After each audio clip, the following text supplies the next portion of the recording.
Hi, I'm Rich Hall, and welcome to the Blues Kitchen.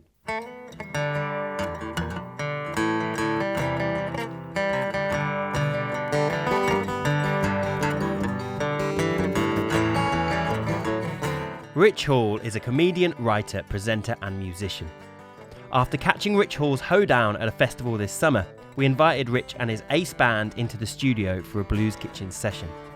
We sat down to discuss how his award-winning alter ego, Otis Lee Crenshaw, evolved into the Hoedown, and Rich opens up about the intricacies of composing lyrics on the spot as part of a live performance.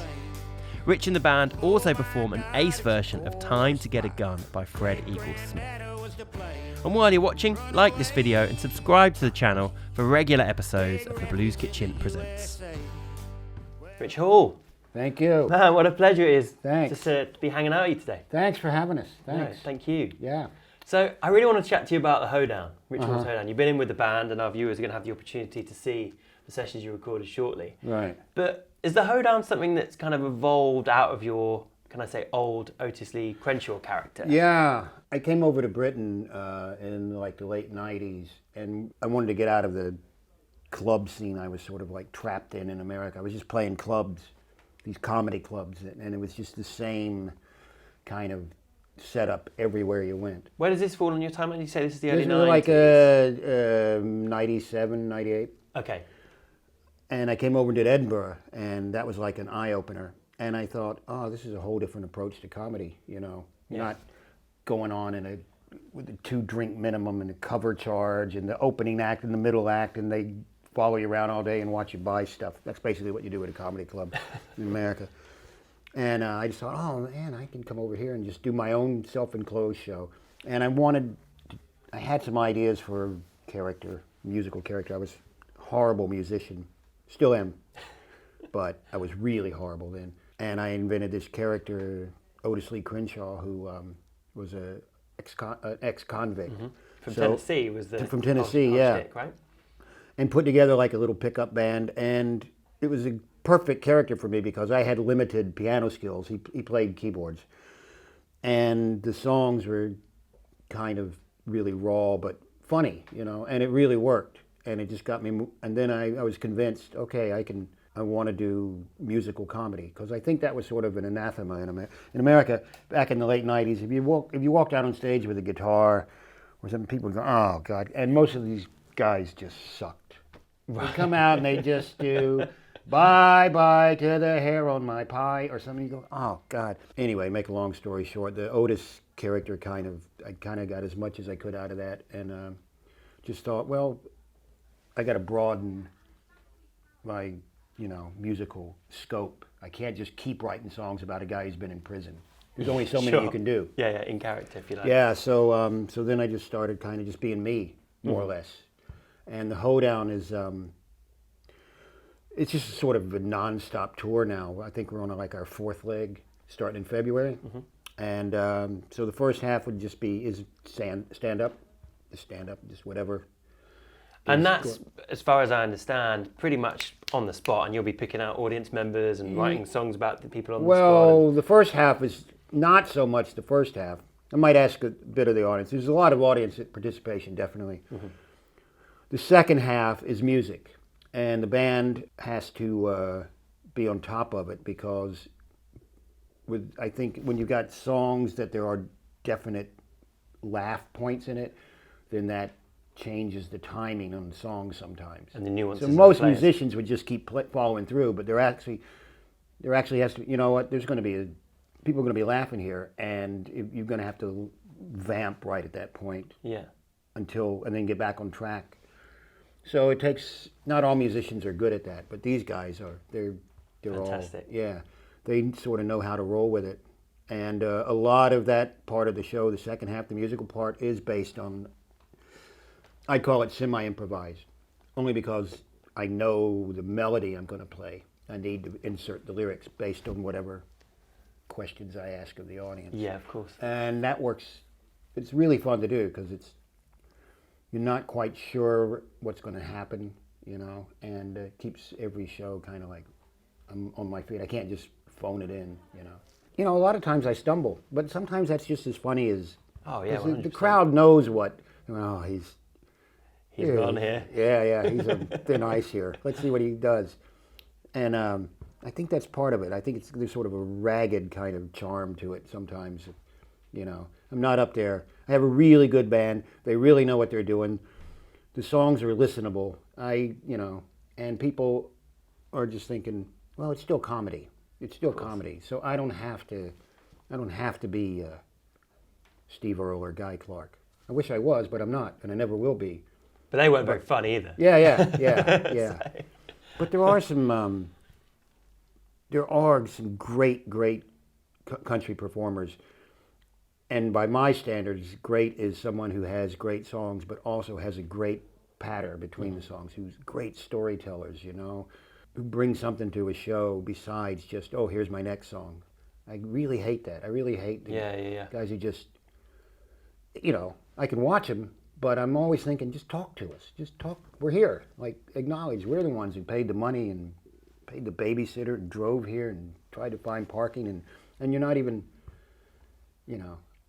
And there are some performers who are just so intense and so intent on getting their songs across as perfectly as possible that they feel like the audience is thinking, oh yeah, he's concentrating up there.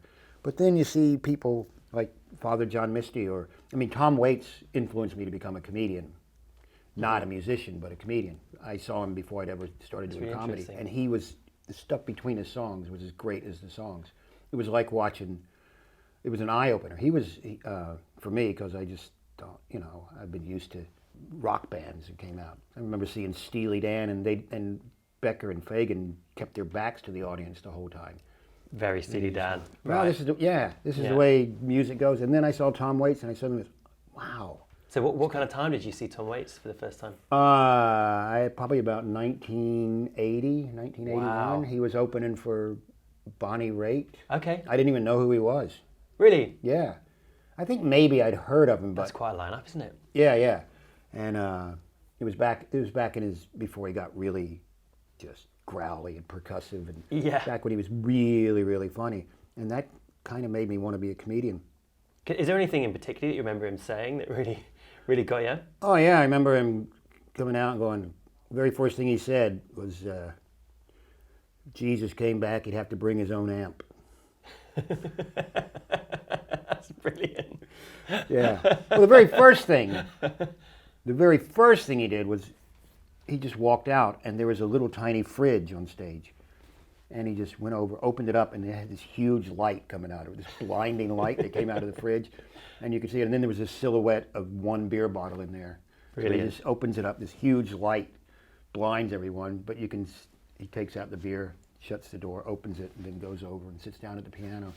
And Brilliant. It's stunning. And I still love people like that who can. I like Todd Snyder a lot. Todd Snyder would do 6 songs and 14 stories. Brilliant. In between, I like stuff like that. That's, to me, because as basically a stand-up comedian, you want to, I want to see someone's persona on stage. Of course, yeah. See what they think of the world. Tell me how you wrote this song, And it kills me sometimes, because when really popular musicians do tell stories, the audience just laps it up.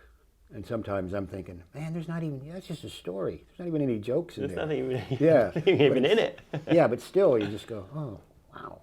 Yeah. But I'm dying to ask you, you've sung today about great-grandparents or great-great-grandparents from Scotland. Uh-huh. You were born in Virginia, Yeah. I think. Is that correct? I was born in Virginia. And then you moved over here and you married a lady from Liverpool. And you have Cherokee blood, right? Yeah. Everybody in America's got Cherokee blood. Everybody in the South, in the Midwest. What is the real composition of ritual? I mean, when we're hearing you sing about your Scottish relatives, is that part of the real deal? Yeah, no. They were back there. They were somewhere in the Western Isles.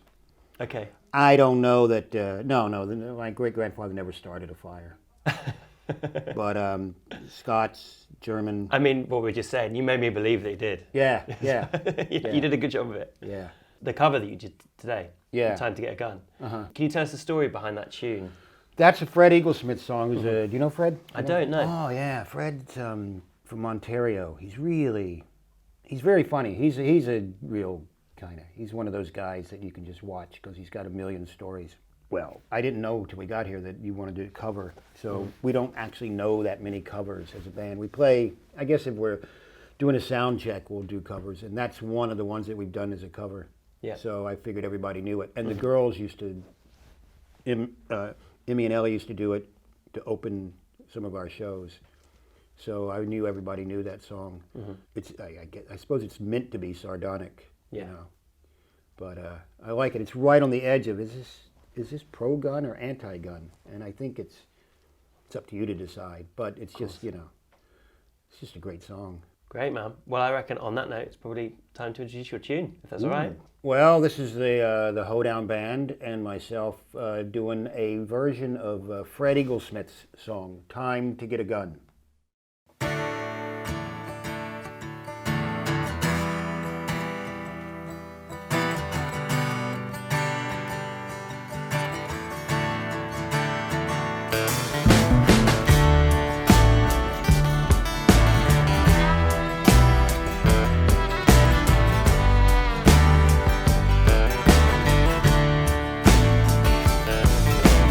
My neighbor's car got stole last night, right out of the drive.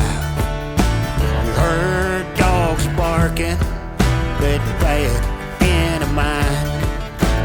Mary said she's gonna lock the door when we go to bed at night. So I've been walking around this farm, thinking that it's time to get a gun. That's what I've been thinking. I could afford one if I did just a little less drink and time to put something between me and the sun. Talking is over. It's time to get a gun.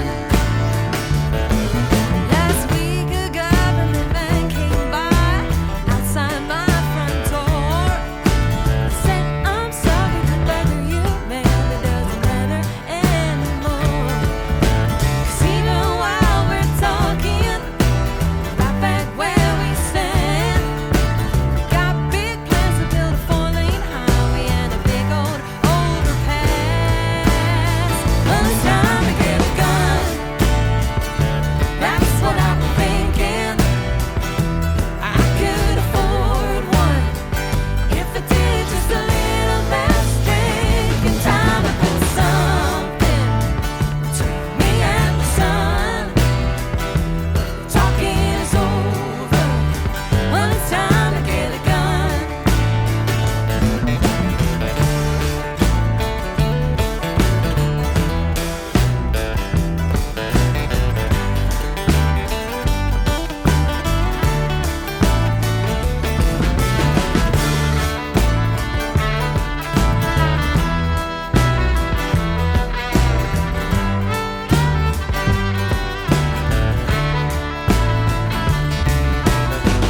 Mary said she's worried about me and the kids. Never knew anyone to have a gun, and her daddy never did. But I think it should be up to me when it's all said and done. Someone's gonna have to walk into the night. Well, I'm gonna be that one. Time to get a gun. That's what I've been thinking. I could afford one if I did just a little less drink and time to put something between me and the sun. Talking is over. It's time to get a gun. Party is over. Time to get a